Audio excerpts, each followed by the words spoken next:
تفسیر القرآن۔ آج کا سبق سورۃ النحل کا مختصر تعارف۔ سورۃ النحل مکی سورت ہے اور اس میں 128 آیتیں اور 16 رکوع ہیں۔ اس سورت کا بنیادی موضوع اللہ تعالیٰ کی ان نعمتوں کا مفصل بیان ہے جو اللہ تعالیٰ نے اس کائنات میں انسان کے فائدے کے لیے پیدا فرمائی ہیں۔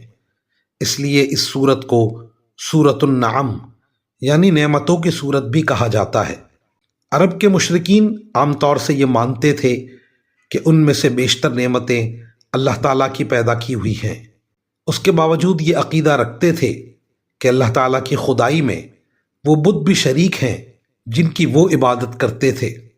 اس طرح اللہ تعالیٰ کی ان نعمتوں کا تذکرہ فرما کر انہیں توحید پر ایمان لانے کی دعوت دی گئی ہے، ان کے اعتراضات کا جواب دیا گیا ہے اور ایمان نہ لانے کی صورت میں انہیں اللہ تعالیٰ کے عذاب سے ڈرایا گیا ہے۔ یہ سورت جس زمانے میں نازل ہوئی اس وقت بہت سے مسلمان کفار کے ظلم و ستم سے تنگ آ کر حبشہ کی طرف ہجرت کرنے پر مجبور ہو رہے تھے۔ آیت نمبر 41 اور 42 میں ان کو تسلی دی گئی ہے کہ ان کے مصائب و آلام کا دور ختم ہونے والا ہے اور انہیں دنیا میں بھی اچھا ٹھکانہ عطا ہوگا اور آخرت میں بھی ان کے لیے بڑا اجر و ثواب ہے، بشرط یہ کہ وہ صبر سے کام لیں اور اللہ تعالیٰ پر بھروسہ رکھیں۔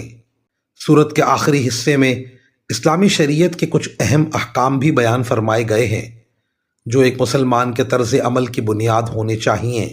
نحل عربی میں شہد کی مکھی کو کہتے ہیں۔